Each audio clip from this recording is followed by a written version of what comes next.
श्री कृष्ण कहते हैं कि मनुष्य के जीवन में कई सारी प्रतिक्रियाएं होती हैं, जिनमें से एक अहम प्रतिक्रिया और जीवन का महत्वपूर्ण हिस्सा है आलस। आलस एक ऐसी क्रिया है जो हर मनुष्य के साथ होती है। दुनिया में शायद ही कोई ऐसा होगा जिसको आलस ना आता हो। हम ये मान सकते हैं कि जिस इंसान को आलस ना हो वह इंसान साधारण नहीं हो सकता। कई बार मजाक के रूप में हम ये कह भी देते हैं कि इस मिट्टी के बने हो। यदि आलस ने आपको घेर रखा है तो उस काम के फायदे के बारे में सोचें जिसको आप आलस के कारण नहीं कर पा रहे हैं। ऐसा करने से आपके अंदर उस काम को करने की इच्छा होगी और आप एक्टिव हो जाएंगे। कई बार किसी बड़े काम को देखकर भी आलस आ जाता है। यदि ऐसा है तो उस काम को टुकड़ों में बांट लें। अब वही कार्य आसान हो जाएगा। पहले एक टुकड़े को पूरा करें, फिर कुछ समय बाद दूसरे को पूरा करें। जैसे जैसे काम पूरा होगा आपका आलस कम होता रहेगा। श्री कृष्ण ने भागवत गीता में कहा है, किसी भी कार्य को लगातार ना करें। ऐसा करने से आपको थकान होगी, आपको आलस घेर लेगा। काम करते हुए बीच बीच में थोड़ा आराम करते रहें। इस तरीके से आलस आपके पास नहीं आएगा और आप अपने काम को आसानी से पूरा कर लेंगे। हर व्यक्ति का एक लक्ष्य होता है। जब भी आप आलस महसूस करें तो तुरंत अपने लक्ष्य को याद करें। ऐसा करने से आप अच्छा महसूस करेंगे और आपका आलस तुरंत चला जाएगा। अगर आपका कोई लक्ष्य नहीं है तो उसे आज ही बनाएं और आलस से दूर भगाएं। यदि आप चाहते हैं कि आलस आपके पास ना आए तो एक समय में एक ही काम करें। कुछ लोग बहुत से काम एक दिन में या एक साथ करना चाहते हैं, लेकिन जब कार्यों को पूरा करने की शुरुआत करते हैं तो इतने कार्यों को देखकर आलस आ जाता है। अतः एक बार में एक ही कार्य करने की आदत डालें। किसी भी काम को टालना छोड़ दें, क्योंकि काम को टालना भी आलस कहलाता है। जो लोग काम को टालते हैं वो लोग आलसी लोग कहे जाते हैं। कार्य को टालते रहने से कार्य तो पूरा नहीं होता, बल्कि काम को टालने की आदत हो जाती है। तो कार्य को टालना बंद करो, आलस खुद ही भाग जाएगा। आप जो भी काम करें एक योजना बनाकर करें। किसी भी काम को योजना के साथ करने से आलस नहीं आता, बल्कि अच्छा लगता है, क्योंकि पता होता है कि हमें कौन सा काम कब करना है। आप अपने योजना में उतने ही कार्यों को जगह दें जितने आप कर सकें। अस्त व्यस्त जीवन से निराशा और आलस यहाँ आता है, लेकिन योजना के साथ काम करने से आपको पता होता है कि कौन सा काम कब और कैसे करना है। ऐसा करने से आप अपने काम को प्यार करने लगेंगे। आलसी होने का मतलब है आप परिवर्तन से डरते हैं, इसलिए हर दिन कार्य को कल पर टालते जाते हैं। कल करेंगे, परसों करेंगे, अतः वो कार्य कभी पूर्ण नहीं होता। क्योंकि हम जहाँ पर हैं हम खुद को सुरक्षित महसूस करते हैं, अतः हम बदलाव से डरते हैं। हमें लगता है शायद हम अपनी सुरक्षा को खो देंगे।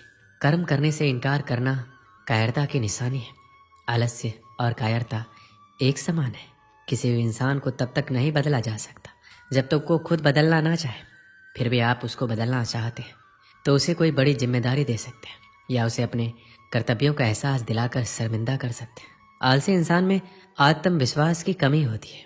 कोई भी इंसान तभी बदलता है जब कोई उसकी भावनाओं को चोट करता है।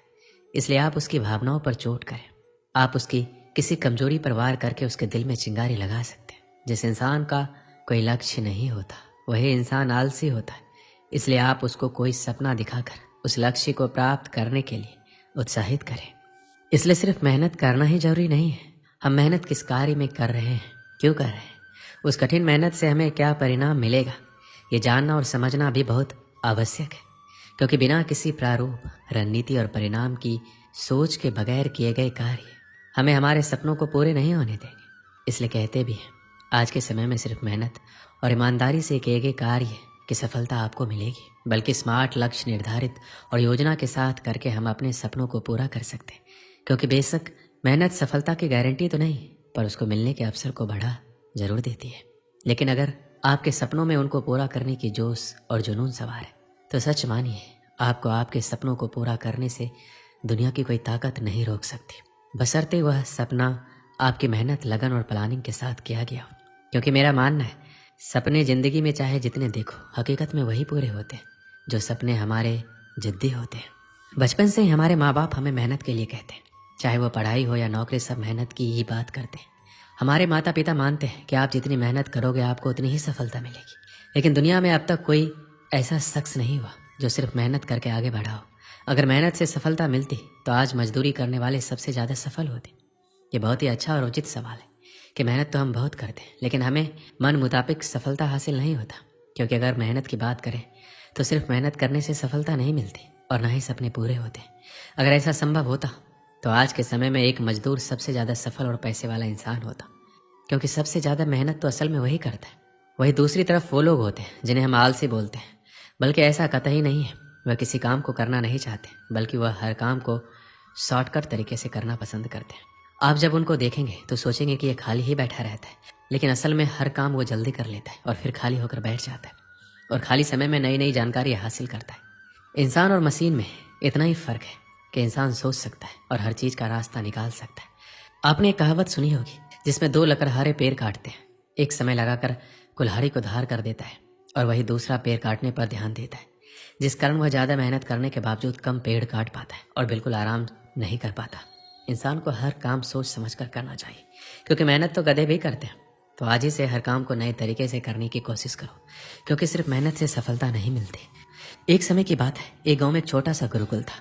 वहाँ सभी शिष्य गुरुजी के मार्गदर्शन में पढ़ा करते थे, लेकिन उन सभी बच्चों में एक विद्यार्थी बहुत ही आलसी प्रवृत्ति का था, क्योंकि वो हर बार आज के काम को कल पर और कल के काम को परसों पर टाल देता था। गुरुजी उसकी इस गंदी आदत से बेहद परेशान थे। इस कारण गुरुजी ने काफ़ी सोच विचार कर उसे कैसे समझाया जाए इसके लिए एक रणनीति बनाई। अगले दिन गुरुजी ने उससे कहा, मैं तुम्हें ये काला पत्थर देने जा रहा हूँ। इसे तुम किसी भी लोहे की चीज़ पर घिसोगे तो वो सोने की बन जाएगी, लेकिन तुम्हारे पास कल सूर्यास्त तक का ही समय है। सूर्यास्त के बाद ये पत्थर काम करना बंद कर देगा और मैं तुमसे ये पत्थर वापस ले लूँगा। इतना कहकर गुरुजी वहाँ से चले जाते। आलसी शिष्य बहुत खुश होता है और मन ही मन वो नई चीज़ों को खरीदने के बारे में सोचता रहता है और मन ही मन बरबराता रहता है, मैं इस सोने का ये करूँगा वो करूँगा। आलसी शिष्य बहुत सारे ख्वाब तो बुन लिए थे, लेकिन उन्हें पूरा करने के लिए प्रयास नहीं कर रहा था। आलसी शिष्य ने सोचा, अभी तो मेरे पास बहुत सा समय है, इसलिए अभी थोड़ी देर सो जाता हूँ। नींद में भी वो आलसी शिष्य बहुत बड़े बड़े सपने देख रहा होता है और बस सोचता ही रहता है। आलसी शिष्य को सोचते सोचते पूरा एक दिन बीत जाता है और वो आलसी शिष्य अभी भी सोच ही रहा होता है। वो बरबराता है, अभी तो मेरे पास पूरी शाम पड़ी है, मैं इन सभी सपनों को बहुत ही जल्द पूरा कर लूँगा, इसलिए अभी थोड़ा आराम कर लेता हूँ और फिर जब उठूँगा तब इन सपनों को पूरा कर लूँगा। जब वो नींद से उठता है तो दोपहर हो जाती है। वो दोपहर का खाना खाने लग जाता है और अब आलसी शिष्य घड़ी की तरफ देखता है, सोचता है अभी तो पूरे 4 घंटे बचे हैं सूर्यास्त होने में, इतनी देर तक मैं क्या करूँगा, इसलिए थोड़ा आराम ही कर लेता हूँ। आलसी शिष्य शाम को नींद से उठता है और घड़ी को देखकर दौड़ा दौड़ा बाहर भागता है और लोहे की चीज़ ढूंढने में लग जाता है। लेकिन रास्ते में गुरुजी उससे मिल जाते और उससे वो पत्थर वापस ले लेते और बोलते हैं, अब तुम्हारा समय समाप्त हुआ, अब शाम हो चुकी है और सूर्यास्त भी हो गया है। आलसी शिष्य को पछतावा होता है और उसे समय के महत्व का एहसास होता है। इस कहानी से हमें क्या सीख मिलती है? हमारा भी यही हाल है, हम भी आज के काम को कल पर, कल के काम को परसों पर टालते रहते हैं, जिसके कारण वो काम कभी नहीं हो पाता। इसलिए तो कहा गया है कि कल कभी नहीं आता, जो करना है आज ही करो। हमें काम को कल पर नहीं टालना चाहिए। जितने भी सफल लोग इस धरती पर हुए हैं उन्होंने समय का सदुपयोग किया है, इसलिए वो सफल हुए हैं। अगर हमें भी सफल बनना है तो हमें आज में ही जीना होगा। दोस्तों, इस वीडियो में बस इतना ही। मिलते हैं अगली वीडियो में। अपना ख्याल रखिएगा। जय श्री कृष्ण।